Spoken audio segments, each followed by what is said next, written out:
I purposely chose beer in some ways because it naturally brings people together. Beer has been part of humanity and society for thousands of years.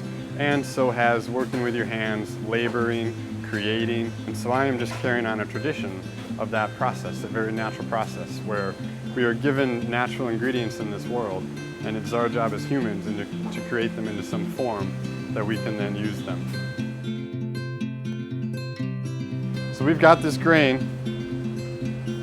right here, and we've got this vessel that we're actually cleaning out called the mash tun, which is kind of the first step in the actual brewing process, where we take that milled grain and we add it to hot water that's at a certain temperature depending on how sweet we want our finishing product to be. And we kind of dump it in, and the hot water gets plumbed in through the top here, and we stir it all in so it kind of looks like oatmeal when it's all said and done. And we let that sit for about a half hour in there, and that converts all the sugars for us. And then from there, we move it over into the brew kettle. This thing fills from the bottom over about an hour to hour and a half. And when we get to a certain quantity and a certain sugar content, we bring it up to a boil, and we boil it for the next hour or so. And that's where we add the hops, that's where we may add the spices, or any other ingredient that we want to add gets added to the boil. I went to seminary, and I found that I actually liked creating things with my hands. And being a pastor, you don't actually really get to do that. You work with people more exclusively. And so as I kind of assessed how I want to live my life and how I value my time spent, I began thinking more and more about, I actually want to do something, make something, work with my hands, and then share it with people after that. The nice thing about making beer, it took kind of the connective aspects of bringing people together and brought it around an actual beverage, which in some ways you could consider to be connection and relationship. We take it out the bottom of the kettle and through what is called the heat exchanger. And this nifty looking contraption right here, its sole purpose is to take the wort, which is unfermented beer, from boiling temperature down to fermentation temperature. If you follow this hose all the way over, it gets pumped into a fermenter, and this is where it lives for about the next week. So this is where the yeast comes into play. We'll add the yeast in this process right at the beginning, and the yeast slowly start eating the sugars and convert it into alcohol and into CO2.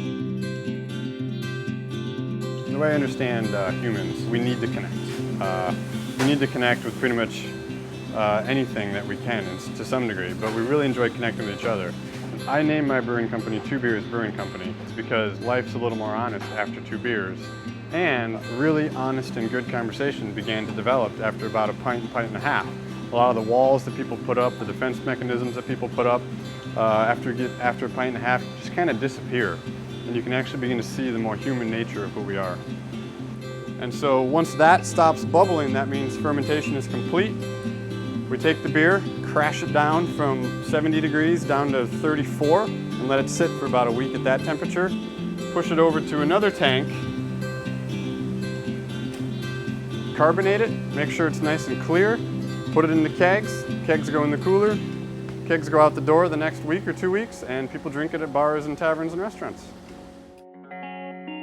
The bartender behind the bar is going to learn things from people and about people that they might not tell anybody else. And so I find that as I bartend at my own place, people will begin to divulge some of their harm, some of their hurts, some of the traumas and scary things that have happened in their lives. And it's my role as a bartender, I then transport, because of who I am, into somewhat of a pastoral role, where I listen, I attempt to take care of, and I may sort of, in some ways, administer advice, but that's usually not what they're looking for. They just need someone to talk to, and this facilitates that. If I were to articulate a theology of brewing, I would say that as far as I understand God, He granted humanity the ability to create and the ability to work with our hands and be creative. And so we are in some ways bringing glory to Him by creating. And so I am participating in God's continual creative process by making a product.